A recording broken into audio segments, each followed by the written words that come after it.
एक मैं सवाल अज्यूम कर रहा हूं कि सपोज दैट एक एसेट मैंने खरीदा है,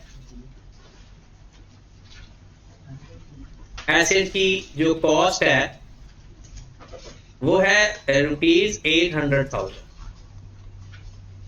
8 लाख एसेट की कॉस्ट है, ठीक है। और इसकी जो अक्यूमुलेटेड डेप्रिसिएशन है वो है 3,50,000। ये एक ही एसेट की बात हो रही है। एसेट 8 लाख का है और 3,50,000 का इस्तेमाल हो चुका है। अब मैंने उस एसेट को बेचना है, एसेट सेल हुआ,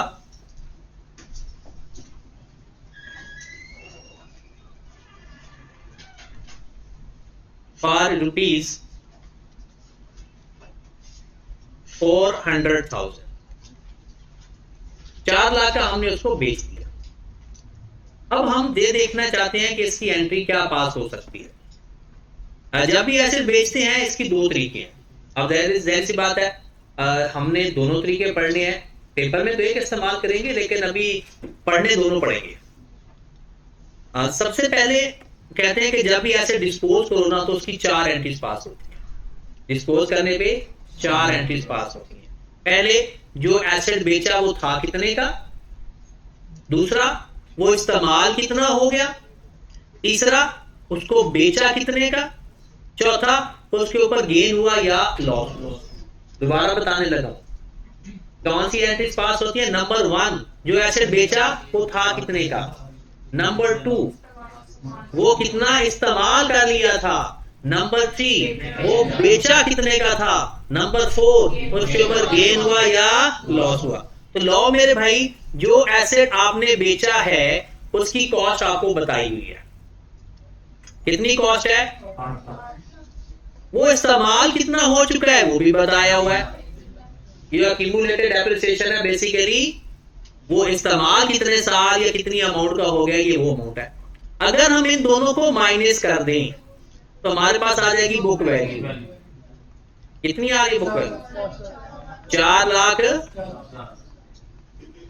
4,50,000 वाला एसेट हमने 4 लाख का बेच दिया। 4,50,000 वाला एसेट हमने 4 लाख का बेच दिया। गेन हुआ या लॉस, सादा सा बात है, लॉस हुआ। कितना, 50 लाख का। ये नहीं कि 8 लाख और 4 लाख का डिफरेंस लेंगे, जितने की वैल्यू रह गई थी उसको कंपेयर करेंगे, क्योंकि 3.5 लाख तक हमने खुद ही इस्तेमाल कर लिया। 3.5 लाख हमने खुद ही इस्तेमाल कर लिया, तो इसमें लॉस कितना आया, 50। जो बातें डिस्पोजल में चाहिए थी क्या सारी मिल चुकी हैं। जो चीजें डिस्पोजल में चाहिए थी वो सारी हमें मिल चुकी हैं। ठीक होगी बात। अब हमारे पास सबसे पहले एंट्री पास होती है डिस्पोजल डेबिट, पीपीई क्रेडिट। जो एसेट बेचा उसकी cost, disposal debit, PPE credit. Disposal debit, PPE पहली एंट्री। दूसरी एंट्री क्या पास होती है, जितना इस्तेमाल हो गया, accumulated depreciation debit, disposal credit. कितनी अमाउंट से, 3,50,000।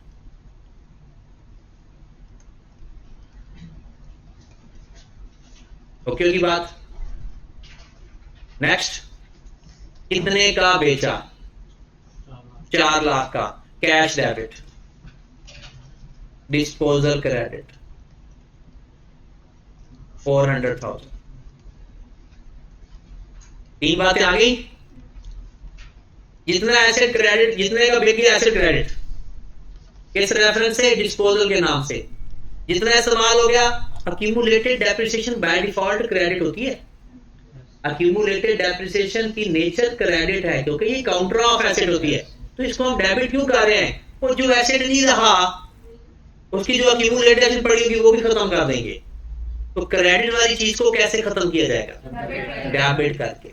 मतलब हम एक एसेट जिसकी डेप्रिसिएशन अक्यूमुलेट करी जा रहे हैं अपने अकाउंट्स के अंदर, अब वो एसेट ही बेच दिया, क्या उसकी डेप्रिसिएशन अकाउंट में रहनी चाहिए? नहीं, वो भी बुक से खत्म हो जानी चाहिए, तो उसको डेबिट कर दिया। कितने का बेचा? 4 लाख का कैश आया आपके पास, 4 लाख डेबिट हो गया। अब आखिरी एंट्री, गेन आया या लॉस? लॉस डेबिट होता है या क्रेडिट? लॉस हमारा एक्सपेंस और गेन हमारी इनकम। तो अगर लॉस आपका एक्सपेंस है तो एंट्री पास कर दो, loss debit, loss on disposal लिख लो और डिस्पोजल क्रेडिट। कितनी अमाउंट से? 50,000। जी जनाब, ये बात क्लियर है? आज समय लगी? जितने का एसेट बेचा उसकी कॉस्ट, जितना इस्तेमाल किया, जितने का बेचा और उसके ऊपर गेन आया या लॉस। ये आपने 4 एंट्रीज याद नहीं रखनी, बस आपको पता होना चाहिए। अच्छा, इस सारी एंट्रीज के अंदर आप मुझे बताओ, एक चीज कॉमन है। क्या कॉमन है? डिस्पोजल। और डिस्पोजल की कोई नेचर भी नहीं है। क्या ये एसेट है? कोई पता नहीं। क्या ये लायबिलिटी है? नहीं। ये जो ऐसा, ये सिर्फ एंट्री कंप्लीट करने के लिए आया था बस। अगर आप गौर फरमाए, सारे लोग मिलके, ये 8 लाख से डिस्पोजल डेबिट हो रहा है, गॉट इट? फिर डिस्पोजल क्रेडिट हो रहा है 3,50,000 से, फिर डिस्पोजल क्रेडिट हो रहा है 4 लाख से, फिर डिस्पोजल क्रेडिट हो रहा है 50,000 से। इस डेबिट और क्रेडिट को इकट्ठा तो करके देखो, 8 लाख से डेबिट, 8 लाख से क्रेडिट, तो ये खत्म हो जाता है। ये सिर्फ एक एंट्री याद करवाने के लिए हमें आया है।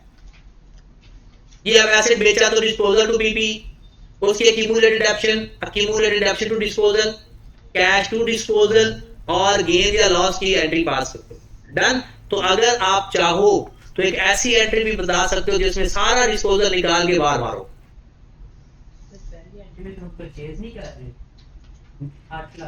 नहीं, हमारा एक एसेट 8 लाख का था जिसको हमने आज बेच दिया। अगर आज परचेज कर रहे हैं तो उसकी 350 डेप्रिसिएशन कैसे आ गई? ये पुराना एसेट होगा ना जिसको हमने इस्तेमाल किया होगा, तो उसकी डेप्रिसिएशन पड़ी होगी। अभी मैं सिर्फ सिखा रहा हूं, जब भी कोई एसेट बेचेंगे तो उसकी एंट्री क्या पास होगी। अच्छा, इसकी एक मैं कंपाउंड एंट्री पास करने लगा हूं, देखना जरा कि क्या इसके अंदर कोई इंटरेस्टिंग चीज नजर आपको आई। देखिए जी, और जब कोई एसेट बेचते हैं जो कैश आता है उसे क्या करोगे? कितनी अमाउंट से? 4 लाख से। नजर आ रहा है सब? ओके। और ये चीज पूरी हो गई, ये वाली नंबर 1। तो जब एसेट बेचेंगे उसकी जो अक्यूमुलेटेड डेप्शन पहले क्रेडिट में पड़ी होगी, अब क्या करें उसको? डेबिट। मैं कंपाउंड एंट्री की तरफ जा रहा हूं। अक्यूमुलेटेड डेप्रिसिएशन डेबिट, कितनी अमाउंट से? 3 लाख। लो जी, ये एंट्री का काम हो गया। और जो एसेट बेचा वो डेबिट हो गया या क्रेडिट? जो एसेट बेच दिया credit, PPE credit done. Asset बेचने की सूरत में ये 3 काम होते हैं। कैश आता है तो डेबिट, एसेट गया क्रेडिट, अक्यूमुलेटेड डेप्रिसिएशन डेबिट। इसका डिफरेंस अगर डेबिट साइड पर आएगा तो लॉस, क्रेडिट साइड पर आएगा तो गेन। अगर इसका डिफरेंस डेबिट साइड पर आएगा तो लॉस। तो जाहिर सी बात है, लॉस डेबिट साइड पर आते होते हैं। और अगर क्रेडिट साइड पर डिफरेंस आ गया तो गेन। तो बताओ, इस साइड पर 7.5 बनता है, नीचे बनता है 8, तो किस साइड पर आया? Loss on disposal. या आप ये एक एंट्री पास कर दो या ये सारी एंट्रीज पास कर दो।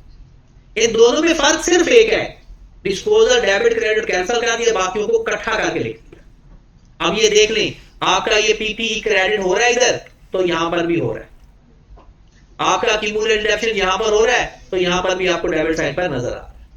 यहां पर कैश, यहां पर कैश, यहां पर लॉस डेबिट हो रहा है, तो यहां पर भी लॉस डेबिट हो रहा है। तो सिर्फ और सिर्फ जो आपकी कंपाउंड एंट्री है उसमें डिस्पोजल नहीं है और एक एंट्री में लिखा हुआ है, बाकी डेबिट क्रेडिट वही है पुराना। बात क्लियर? या एक एंट्री पास करो या चारों एंट्रीज पास करो। तो हम क्या करेंगे?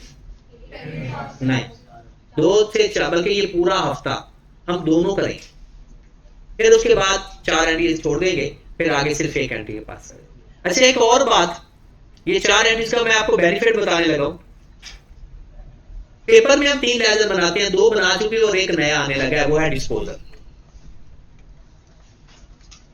डिस्पोजल का अकाउंट, इसका एक और नाम भी है, इसको कहते हैं profit and loss on disposal.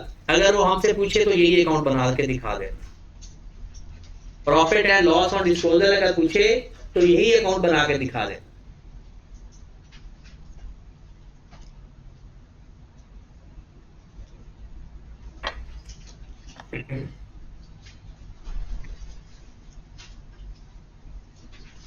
पहली एंट्री क्या पास की थी चारों में से? पहली एंट्री क्या थी? Disposal debit, PPE credit. तो हम लेजर कौन सा बना रहे हैं? डिस्पोजल का। तो डिस्पोजल क्या हो रहा है? डेबिट। किस नाम से? पीपीई के नाम से। तो फिर लिखो जरा, पीपीई के नाम से डिस्पोजल को डेबिट कर दो 8 लाख से। ऐसा हुआ है? चारों एंट्री याद है ना? इधर उधर ना जाना, कहीं इधर ही रहना थोड़ी देर के लिए। अगली क्या थी? Accumulated depreciation to disposal. Disposal credit हो रहा है किस नाम से? अक्यूमुलेटेड डेप्रिसिएशन के नाम से। कितनी अमाउंट से? 350,000 से। फिर उसके बाद cash to disposal. Disposal credit हुआ कैश के नाम से। कितना? 4 लाख से।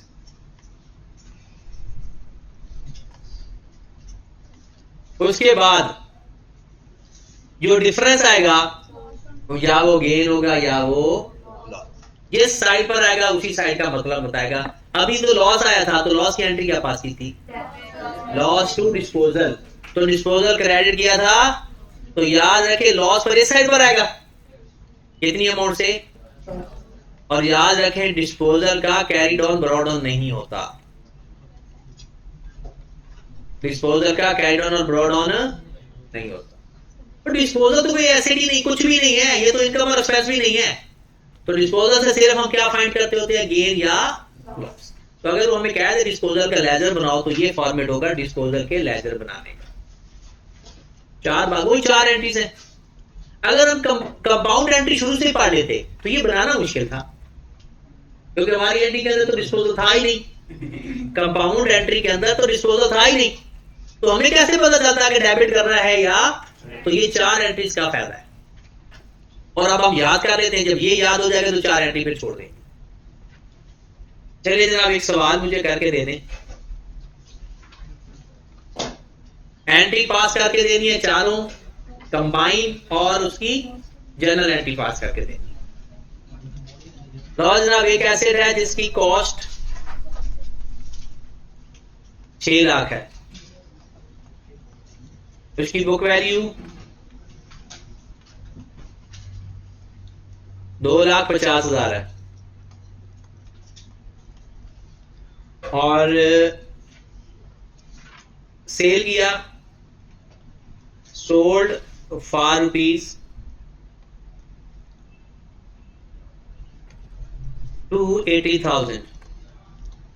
जल्दी से पहले 4 एंट्रीज पास करके दें। पहला स्टेप, दूसरा स्टेप उसकी कंबाइन एंट्री पास करके दें, तीसरा स्टेप उसका लेजर बना के दें। जल्दी करें, बहुत कम टाइम में काम करना है, क्योंकि इसमें कैलकुलेशन तो आपने करनी नहीं है।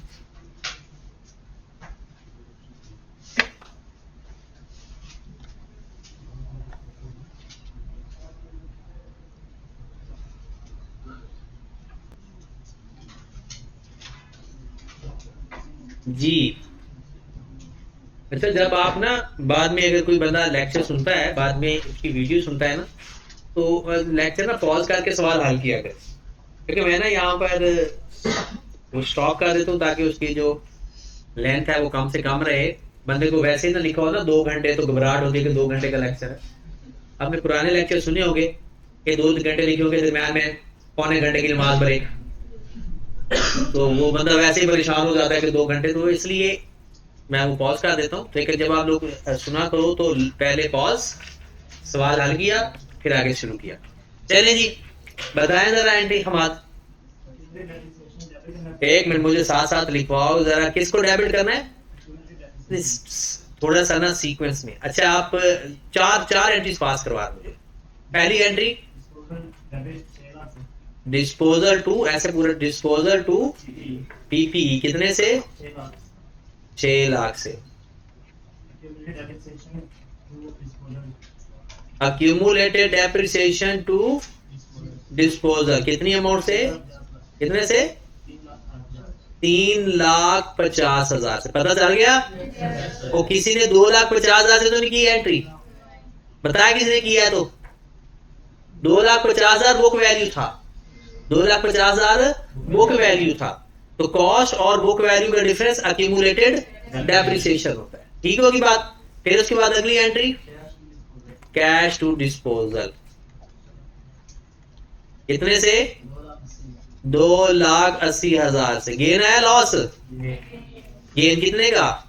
देखा ना, इसका डिफरेंस है ना बुक वैल्यू और जो जितने में सेल करो, बुक वैल्यू और जो सेल का डिफरेंस हो, जो जिस पर हम सेल करते हैं उसका जो डिफरेंस है वो हमारा गेन होता है या लॉस। 250 वाला ऐसे 280 का बेच रहे हैं, 250 वाला 280 का बेच रहे हैं, तो गेन आ गया। तो क्या एंट्री होगी? डिस्पोजल डेबिट होगा। अब गेन और डिस्पोजल क्रेडिट होगा। कितनी अमाउंट? 30,000। ओके होगी बात? आगे चलें फिर। चलें, इसकी कंपाउंड एंट्री कौन पास करवाएगा? Compound entry. हाँ रूज। कैश डेबिट कितनी अमाउंट से? 280,000 से। फिर क्या? अक्यूमुलेटेड ऑप्शन किस अमाउंट से? 350 है। फिर पहले आप ना ये एंट्रीज पास किया करें। पीपीई क्रेडिट हो गया 6 लाख से। ये एंट्री पास करने के बाद फिर आप देखा करें डिफरेंस किधर आ रहा है। डायरेक्ट अभी तो हमें पता है ना गेन है या लॉस है। अगर हमें ना भी पता हो ना गेन है या लॉस है, जब ये हम एंट्री पास करेंगे ना तो जो वैल्यू रह जाएगी या वो गेन होगा या वो, अगर डेबिट साइड पर आएगा लॉस और क्रेडिट साइड पर आएगा तो गेन। तो इसमें क्रेडिट साइड पर हमारी वैल्यू आ गई गेन। कितना? अब लेजर बना लें। अब तो लेजर भी ना आप ऐसा करो कोई एंट्री और लेजर को इंडिपेंडेंट कर दो। लेजर आपको डायरेक्ट आना चाहिए, एंट्रीज आपको अलग आनी चाहिए। लिंक जरूर है, वैसी सी बात है, एंट्रीज को देखे लेजर बनता है, लेकिन डायरेक्ट टाइम सेव करो अपना। डिस्पोजल का लेजर बनाते हैं और मैं आपको बता दूं डिस्पोजल में 3 चीजें पहले लिख लो। पहले जितने का एसेट था, जितनी उसकी एक्यूमुलेटेड डेप्रिसिएशन आई और जितने का वो बिका, जो डिफरेंस होगा या वो गेन होगा। तो 6 लाख का एसेट था, उसकी एक्यूमुलेटेड एफी कितनी आई? 3। और कितने का बेचा? 280,000। क्लोज किया तो इधर आ गया 630,000, इधर भी लिखेंगे 630,000। अब डिफरेंस किस साइड पर आ रहा है? तो यहां पर आएगा गेन ऑन डिस्पोजल। अच्छा, अगर आपको पता ना चल रहा हो ना कि गेन है या लॉस है तो एसपीएल लिख दिया करें, क्योंकि वो गेन और लॉस दोनों को रिप्रेजेंट करता है। ये तो पता चल जाएगा ना कि डिफरेंस आना किस साइड पर है। और कभी कभी ये नहीं पता चलता कि ये डेबिट साइड पर तो सामने का लॉस होता है तो ये तो गेन आ रहा है। ये किसके दिल में ख्याल आया? सच सच बता। मैंने कहा ना लॉस डेबिट होता है, गेन क्रेडिट होता है। अभी जनरल एंट्री में बताया था, क्या बताया था अहमद? लॉस हो तो डेबिट, गेन हो तो क्रेडिट। तो मैंने तो कहा था लॉस डेबिट होता है, तो ये क्या है? ये कोई चक्कर है? ये क्या चक्कर है? ये गेन और डिस्पोजल क्रेडिट ही है। यहां पर डिस्पोजल डेबिट हो रहा है, ये नाम इस्तेमाल हो रहा है, ये यहां पर डिस्पोजल डेबिट हो रहा है। डिस्पोजल डेबिट, गेन और डिस्पोजल क्रेडिट। ठीक होगी बात? चले जी, डिस्पोजल की अगर आपको थोड़ी बहुत समझ लगी है तो फिर एक थोड़ा सा अच्छा सवाल लिखो, बस थोड़ा सा। चले लिखे जरा सवाल। कहते हैं कि asset sold for rupees 500,000 at 31st March 2024, which was purchased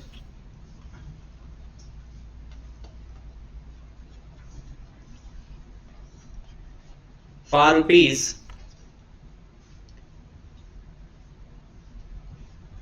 800,000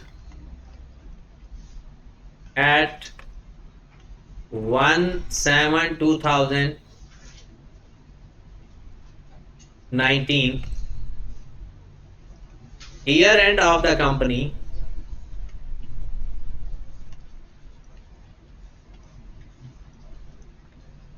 is 31st December each year.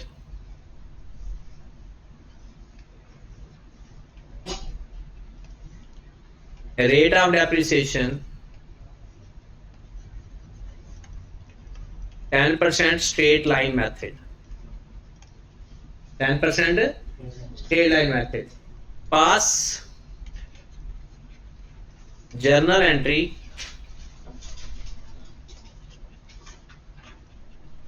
of disposal at 31st March 24. इसी डेट को बेचा है ना, करो जरा फिर इसकी जर्नल एंट्री मुझे पास करके दो, अलग अलग भी और कंपाउंड भी। ठीक होगी बात, करो जरा।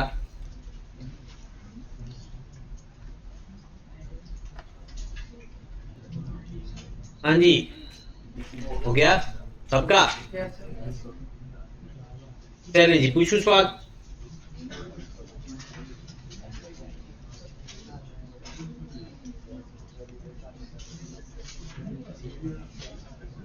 आपने एक एसेट 5 लाख का बेचा, किस दिन बेचा? 31st मार्च 24 को। खरीदा किस डेट को था? 8 लाख का खरीदा था। और इसका मतलब है हमारे पास तरीकाकार है कि हम अपने 8 लाख वाले एसेट की बुक वैल्यू फाइंड कर लें, या जिसे आप फाइनेंस की जुबान में कहते हो फ्यूचर वैल्यू फाइंड कर लें, किस दिन की? 1/7/2019 की। तो आपके सारे मसले हल हो जाएंगे। ऐसा ही है, अगर आपके पास अक्यूमुलेटेड डेप्रिसिएशन आ जाए या आपके पास बुक वैल्यू का पता चल जाए तो आपके सारे मसले हल हो जाएंगे। लो जी, इस मसले को मैं मजीद मसला बनाने लगा हूं, जरा ध्यान रखना। इसके 3 मेथड है यहां तक पहुंचने के, और आपको कौन सा मेथड आना चाहिए? तीनों। वजह, क्योंकि कभी कोई मेथड अच्छा लग जाता है, कभी कोई मेथड अच्छा लग जाता है। ये सीखना है ना आपने, उनमें से प्रैक्टिस एक पे कर लेना। अल्टीमेटली जहां से कभी वो कहते हैं ना, जहां से भी कोई रास्ता मिले अडॉप्ट कर रही है। सबसे पहली चीज, हमारे पास जितने का एसेट बेचा वो भी पता है, जितने का था वो भी पता है, ये नहीं पता उसकी एक्यूमुलेटेड डेट कितनी अमाउंट से डेबिट होनी है। तो हम क्या करें, एसेट खरीदा किस डेट को था? 1/7/2019, कितने का? 8 लाख का। ऐसा करो, इसको डेप्रिशिएट करना शुरू कर दो ईयर बाय ईयर, और हर साल को एंड करके आगे जाते हैं। ये अकाउंटिंग का रूल है, हर साल को एंड करके आगे जाते हैं। तो पहला साल एंड हुआ 31st दिसंबर 2019, तो इसकी डेप्रिसिएशन आएगी 10% मल्टीप्लाइड बाय 6/12। कितनी? 20,000 40,000। जी जनाब, 40,000। और इसकी बुक वैल्यू कितनी बच गई? 760,000। वैसे तो ये आप ना भी करें तो काम चल जाएगा। फिर अगला साल जब एंड हुआ 31 दिसंबर 2020, तो मुझे बताया जो डेप्शन अप्लाई करेंगे वो किस पर करेंगे? स्ट्रेट लाइन मेथड है, तो कॉस्ट पे, कॉस्ट का 10%। अब ये 2020 में ब्रॉड ऑन बन गया, तो कॉस्ट का 10% लेंगे तो कितना आएगा? 80,000। तो 2020 की स्ट्रेट लाइन मेथड से 80,000 डेप्रिसिएशन आ गई। फिर 2021 को भी ये लिख लेते हैं, 80,000। 2022 में भी ये डेप्रिसिएशन लिख रहा हूं, 80,000। 2023 में भी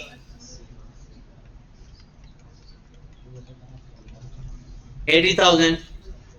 लो जनाब 2023 भी, अब आगे 2024 में 80,000 नहीं आएगी क्योंकि उसमें 3 महीने इस्तेमाल किया है, और डेप्रिसिएशन अप्लाई किस पे करनी है? ओरिजिनल कॉस्ट पे, क्योंकि स्ट्रेट लाइन मेथड।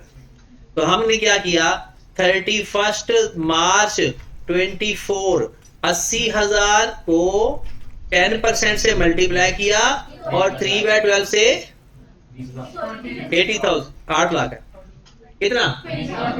20,000। ये सारी डेप्रिसिएशन आ गई, ये सारी माइनस कर दो तो बुक वैल्यू आ जाएगी। अब ऐसा भी कर सकते हो, ये जो ब्रैकेट में लिखी है इनको प्लस कर दो तो अक्यूमुलेटेड डेप्रिसिएशन बन जाएगी।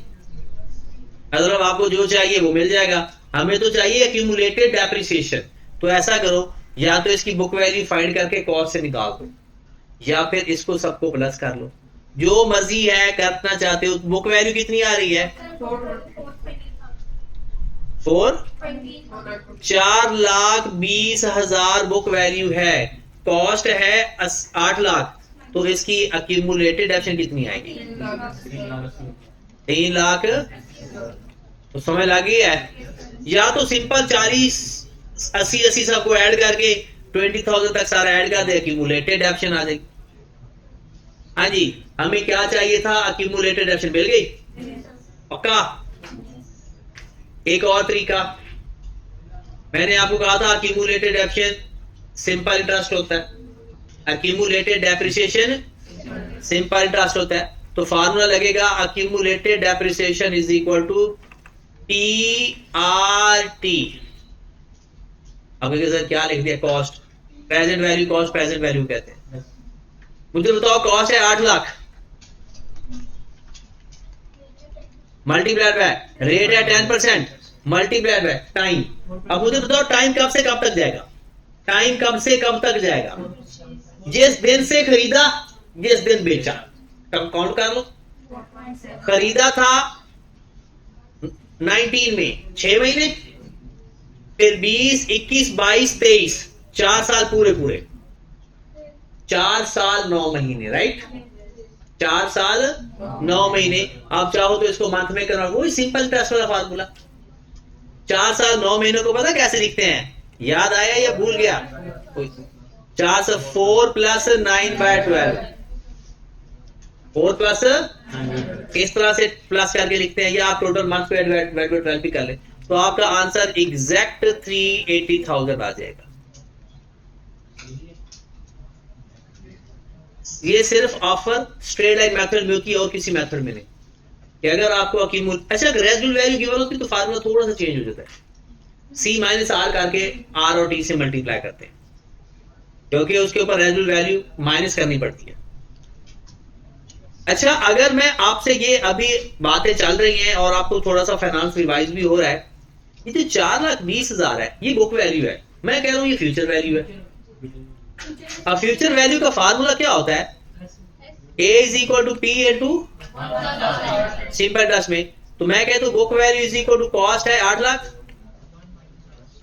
1 प्लस 1 माइनस आएगा यहां पर, क्योंकि रिडक्शन में वैल्यू कम होती है। 0.10 मल्टीप्लाइड बाय 4 प्लस 9/12। लो ये इसको हल करेंगे तो 4,20,000 आएगा। डायरेक्ट बुक वैल्यू भी आ जाती है, लेकिन अगर रेजिडुअल वैल्यू गिवन हो तो ये फार्मूला थोड़ा सा चेंज हो जाता है। वो जब मैं जी ऊपर से नोट करना,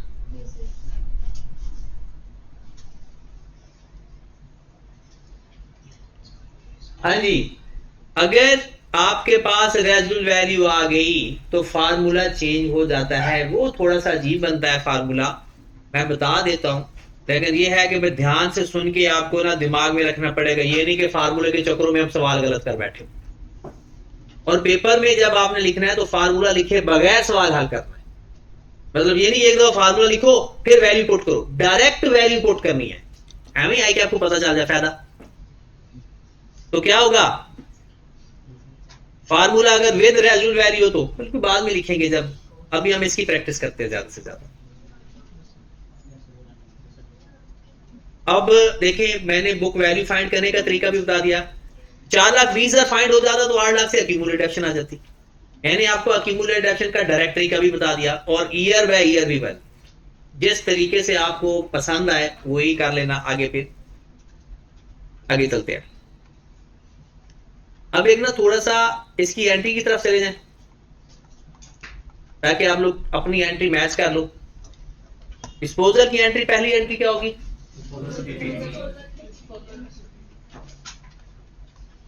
डिस्पोजल टू कितनी अमाउंट?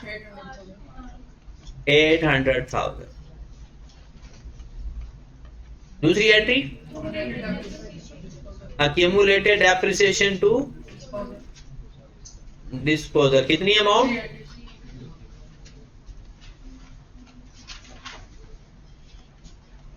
फिर कैश टू डिस्पोजल 5 लाख। फिर गेन आया तो disposal debit, gain on disposal 80,000। अगर हम इसकी कंपाउंड एंट्री पास करते तो क्या होती? पहले कैश डेबिट, फिर अक्यूमुलेटेड डेप्रिसिएशन डेबिट, फिर पीपीई। पहले तो ये लिखेंगे तो कैश कितना आया? 5 लाख। वो डेप्रिशिएट कितना हो गया था? 3,80,000। वो था कितने का? लो जी, जो डिफरेंस आएगा या वो गेन आ रहा है तो इस साइड पर आएगा। ये हमारी कंपाउंड एंट्री हो गई। और अगर हम लेजर की बात करें, मैंने आपको कहा है हमेशा इसको ना इंडिपेंडेंट रखोगे तो टाइम बचेगा। आपको डायरेक्ट लेजर आ जाना चाहिए। डायरेक्ट उसमें कौन कौन सी वैल्यू किधर किधर से आती है, डायरेक्ट पुट होनी चाहिए। हाँ जी, करो जरा डिस्पोजल का लेजर बना लो।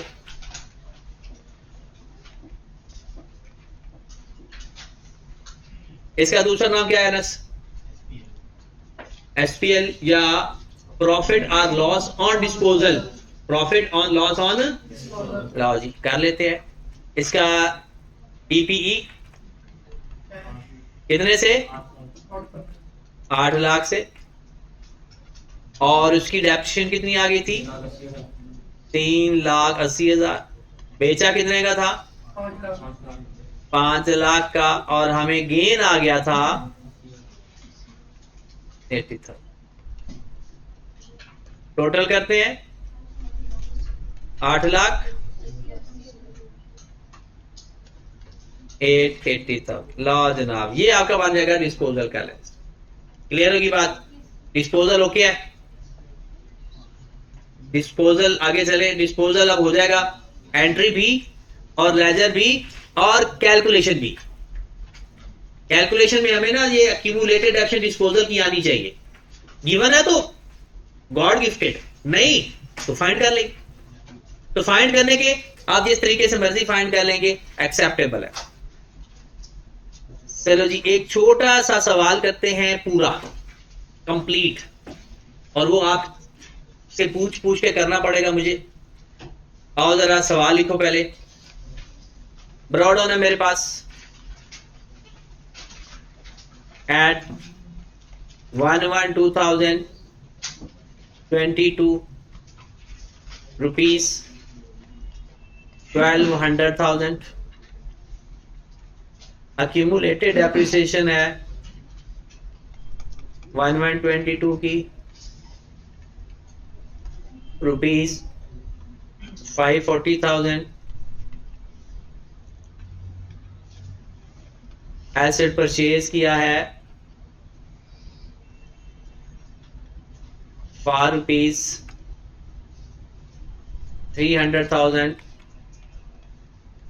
एट 1,422। एसेट सोल्ड किया है एट 30 सितंबर 22 for rupees 180,000, which was purchased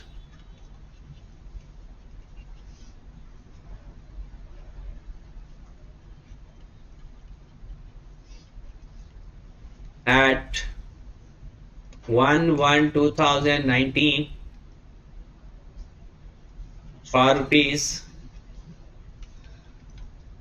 250,000.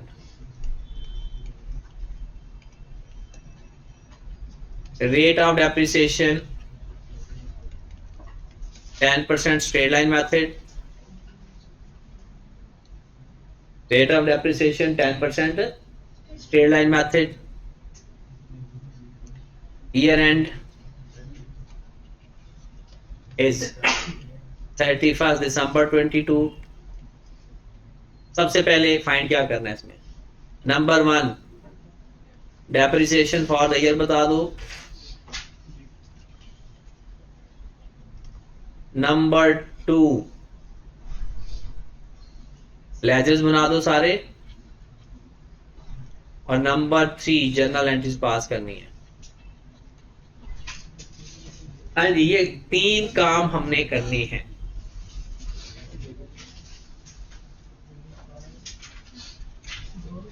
पहले सवाल लिख ले, मिलके करेंगे. मिलके करेंगे बस. अभी आपने सवाल लिखा क्या? 10%. ये परचेज डेट है 19 है.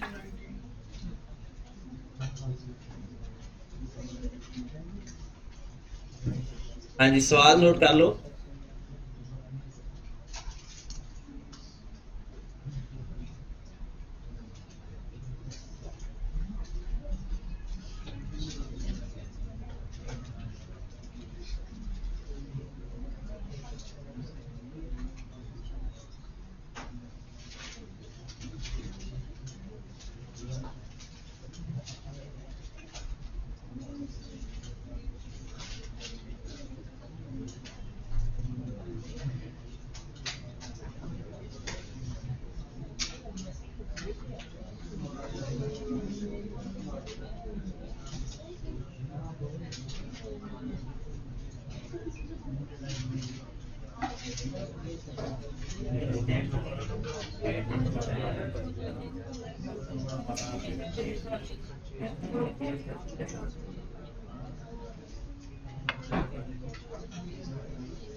हाँ जी, करें स्टार्ट. लिख लिया सवाल. अब सवाल की वैल्यूज आपसे मैं पूछ कर लिखता जाऊंगा. और सबसे पहले हम ऐसा करते हैं कि डेप्रिसिएशन फॉर द ईयर बनाते हैं. ठीक है, डेप्रिसिएशन. बस ये आपके ना मुझे 5 मिनट चाहिए होंगे, बड़े effective. Depreciation for 2020. Brought on का मतलब किसी को पता है? ब्रॉड ऑन का मतलब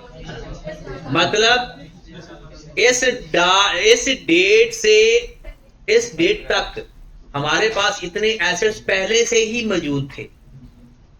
क्या वो सारे एसेट एक ही डेट को खरीदे होंगे, या ऐसा भी हो सकता है कि उनकी डेट डिफरेंट हो सकती है. गुड हो गया. अब डेप्रिसिएशन का आज तीसरा स्टेप ऐड करने लगे, इसलिए थोड़ी आपकी कंसंट्रेशन रिक्वायर्ड होगी. पहले हम क्या करते थे, आपने लिखना नहीं, बाद में लिख लेना.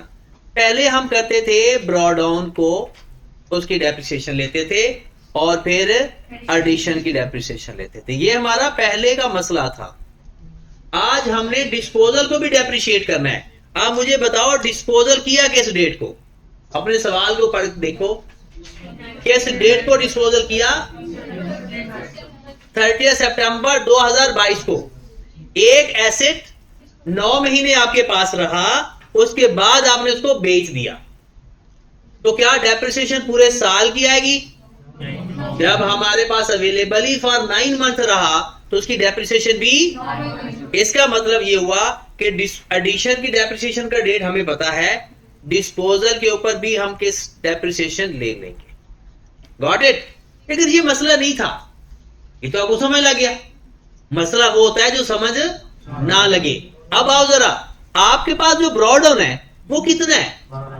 12 लाख। वो 12 लाख के अंदर क्या डिस्पोजल की वैल्यू है या नहीं? जो आपके पास 12 लाख रुपया का, मैं लिख देता हूं 122 को, जो आपके पास 12 लाख के पैसे, 12 लाख का ब्रॉडन पड़ा है।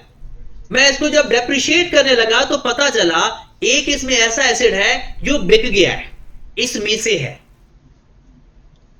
तो अगर मैं उसको डेप्रिशिएट इसके साथ ही कर देता, वो तो 9 महीने डेप्रिशिएट करना था और बाकियों को तो हम पूरा साल डेप्रिशिएट करते हैं। या अगर हम कहते नहीं हम 9 महीनों को कर देते हैं लेकिन बाकी तो पूरा साल थे हमारे पास, तो इसका क्या मतलब है? फिर इनको अलग अलग कर लिया जाए। बेहतर यही है कि डिस्पोजल को अलग डेप्रिशिएट करें फॉर 9 मंथ और बाकियों को फॉर होल ईयर। ये बात नहीं समझ लगी? पक्की बात है। और ना समझ लगा कि ये ना तो पूछ लिया करो यार। उसके ये है कि कोई बात नहीं, ऐसा हो जाता है, बंदा पुप्पो के घर चला जाता है। हालांकि मैं कहता हूं सीए हो जाएगा, पुप्पो आ जाएंगे, लेकिन अगर इनके साथ चले भी जाते हो तो फिर भी ना पूछ लिया करो, क्योंकि ये एज अ स्टूडेंट बहुत मुश्किल होता है। आप लोगों को 100% कंसंट्रेशन है, वो लोग होते हैं जो दीवाने होते हैं पढ़ाई के, उन्हें फिर कोई पता नहीं चलता। वो कहते हैं कि नहीं हमारा सब कुछ यही है, लेकिन सारे थोड़ी एक ही चीज के लिए बने हैं। तो इसलिए किसी को स्ट्रगल करनी पड़ती है, अपने आप से जंग लड़नी पड़ती है, अपने आप को जगाना पड़ता है। बहुत मुश्किल होता है ये, इसी तो जिहाद कहते हैं, जिहाद बिल नफ्स। यही चीज होती है कि आप सो रहे हैं और अपने आप को जगाना है, अपनी ख्वाहिशात के खिलाफ जाना। तो आपको अब देखिए 12 लाख के मेरे पास एसिड ब्रॉडन मौजूद है, 12 लाख का मौजूद है, लेकिन एक एसिड ऐसा है जिसको खरीदा था 2019 के अंदर। इसका मतलब है 22 तक के सारे ये एसिड्स हैं, तो उसमें 2019 वाला भी एसिड, उसको अलग करने का मकसद उस पर डेप्रिसिएशन 9 महीनों की लेनी है पास, क्योंकि वो हमारे पास अवेलेबल। तो हमारा पहला स्टेप चेंज हो गया। वो जो ब्रॉडन होता था ना, अब बन गया ब्रॉडन माइनस डिस्पोज। पहला स्टेप हमारा क्या बन गया? Brought in minus dispose. पहले सिर्फ ब्रॉडन था, क्यों किया माइनस? एक तो पहले बेच दिया, उसको माइनस कर दिया, एक तो बेच दिया इसलिए अलग किया, दूसरा उसकी डेप्रिसिएशन का टाइम भी चेंज है इसलिए। और वो अगर ब्रॉडन के अंदर ना होता ना, वो अलग से कोई होता, तो फिर हम ना करते। लेकिन 99.99% जो एसिड बेचते हैं वो पहले का खरीदा हुआ होता है। हाँ, इसी साल कोई खरीद के फिर इसी साल ही बेच दो ना, तो वो ब्रॉडन के अंदर ना होता। तो बस ब्रॉडन में से कितना माइनस किया, उसकी कॉस्ट माइनस करनी है। ये नहीं कि जितना का बेचा वो माइनस कर दो, वो कॉस्ट 2,50,000। जो आंसर आएगा उसका 10% ले लेना। अब तुम कहानी खत्म होगी। एडिशन की डेट बता दो। 1422 एडिशन की वैल्यू 3 लाख मल्टीप्लाइड बाय, और अगर इसकी रेजिडुअल वैल्यू गिवन हो तो वो माइनस करके डेप्रिसिएशन लेते होते हैं। मल्टीप्लाइड बाय कितना टाइम? 9/12। डिस्पोजल की डेट 30 सितंबर 22। अमाउंट कितनी है? 2.5 लाख। और इसका 10% और उसका टाइम, ये दोनों का 9/12। हालांकि एक ही 1 अप्रैल है, एक का 30 सितंबर है। ये दोनों का 9 मंथ क्यों है? हालांकि डेट 1 अप्रैल है, एक ही 30 सितंबर है, क्योंकि एक खरीदा है एक बेचा है। जो खरीदा है खरीदने के बाद हमारा हुआ, और जो बेचा है जिस देर बेच दिया उससे पहले हमारा था। तो बेचने वाले की पहले वाली डेट लेंगे और खरीदने की बाद वाली डेट लेते हैं, क्योंकि बेचने के बाद वो हमारा नहीं रहता, तो फिर बाद वाली डेट क्यों लेंगे हम। अब इसकी रिएक्शन की अमाउंट 95,000, 22,500, 18,750, 1,25,221, 136। आगे depreciation for the year. Basic सवालों के लिए मशहूर जमाना 2 वर्किंग होती हैं, एक डेप्रिसिएशन की वर्किंग और एक जो एसेट बेचा उसकी एक्यूमुलेटेड डेप्रिसिएशन की वर्किंग। एक एसेट, एक तो डेप्रिसिएशन फॉर द ईयर की वर्किंग, जो बेचा है उसकी क्योंकि एंट्री नहीं पास करनी, उसकी एंट्री पास करनी है ना, तो उसके लिए हमें उसकी एक्यूमुलेटेड डेप्रिसिएशन चाहिए। तो फिर यही कर लें, सीआरटी एक्यूमुलेटेड डेप्रिसिएशन, अभी यही चला लें। राजी हो सारे? चले, तो अगर आपको accumulated depreciation of disposal C multiplied by R, कभी कभी ना वो बताई होती है सवाल के अंदर, किसी ने किसी से गिवन होती है, तो फिर भी बंदे को सीआरटी इतना पसंद आता है, लगा के फाइंड करता है। मतलब अगर वो हमें बुक वैल्यू भी दे दे और हमें कॉस्ट भी दे दे, तो फिर भी हम सीआरटी लगाएंगे, तो फिर हमारा कोई हाल नहीं। बुक वैल्यू और कॉस्ट देंगे तो उसका डिफरेंस एक्यूमुलेटेड एक्शन होता है। सी कितना है? 12 लाख लिखूं या 2.5 लाख लिखूं? जो बेचा उसकी डेट, रेट है 10%, खरीदने से लेकर बेचने तक का टाइम। देखो किस दिन खरीदा था आपको पता है? 2019 को, पहली डेट को, 19 का एक साल, 19, 20, 21 और 22 के 9 महीने, 3 साल 9 महीने। 3 + 9/12 टाइम लेने का ये तरीका अच्छा होता है, इसमें आपका राउंड ऑफ का फर्क भी खत्म हो जाता है। कितना? 93750। ये बात हो गया सबको? वो मिल गई चीजें सारी। ये 2 वर्किंग है अभी तक बेसिक सवालों के लिए। अब हमने सिर्फ सवाल करना है, क्या जो करना चाहते हो मिल जाएगा यहां से। अब सारा सवाल आपको हो गया। लेजर बनाना चाहते हो, जर्नल एंट्रीज पास करना चाहते हो, जो एक्सट्रैक्ट में आपसे कल एक्सट्रैक्ट भी सिखाऊंगा, एक्सट्रैक्ट बनाना चाहते हो, जो भी बनाओगे काम हो जाए। आओ जरा फिर इसकी ना वैल्यूज तो आपके पास है, याद रखना। सबसे पहले मैं एंट्रीज पास करवा दूं। एंट्रीज पास करने का तरीका मैंने क्या सिखाया था? डेट वाइज, हमेशा एंट्रीज डेट वाइज। जब सारी एंट्रीज खत्म हो जाएं तो आखिरी एंट्री डेप्रिसिएशन, और अगर आपके पास एसेट्स है ना, डेप्रिसिएशन आएगी। तो सबसे पहले ब्रॉडऑन की एंट्री पास क्या कौन करवाएगा? ब्रॉडऑन की कोई एंट्री पास। एसेट खरीदा किस दिन? 1/4/2022। पीपीई डेबिट बैंक से करते हैं, बैंक क्रेडिट। बैंक से भी कर सकते हो, कैश से भी कर सकते हो। 3 लाख।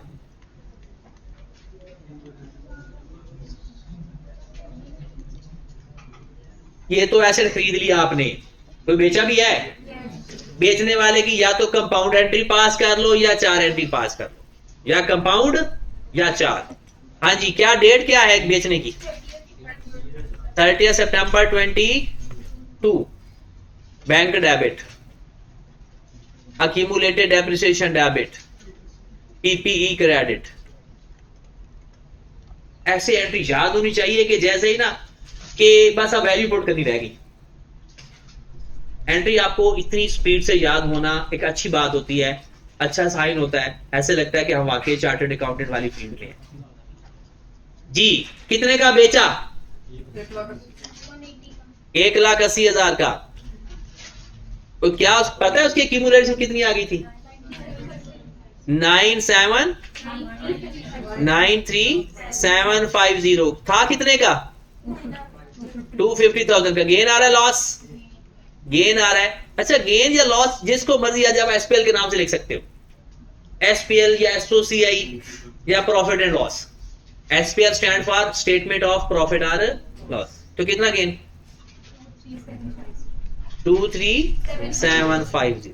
लो जी, डिस्पोजल की भी एंट्री पास होगी। खत्म होगी एंट्रीज या कुछ रह गया? डेप्रिसिएशन की 31 दिसंबर 22। Depreciation debit, accumulated depreciation amount बता दें। 136,250। ये आएगी डेप्रिसिएशन फॉर द ईयर की एंट्री जो वर्किंग से निकाली। और इसमें ना वर्किंग का रेफरेंस लाजमी दिखा करें। इसकी है वर्किंग नंबर 1 और इसका है वर्किंग नंबर 2। तो वर्किंग के उधर भी नंबर देने हैं और फिर वहां से रेफरेंस भी देने। अच्छा, एक और एंट्रीज मैंने बताई थी, क्लोजिंग। पूछे तो बताना है वरना नहीं, पूछे तो बताना है वरना नहीं बताना। आगे चलते हैं, लेजर बना लें इनके 3। नोट कर लिया, ये कोई कर रहा है? कर रहे थे? चलो कर लो।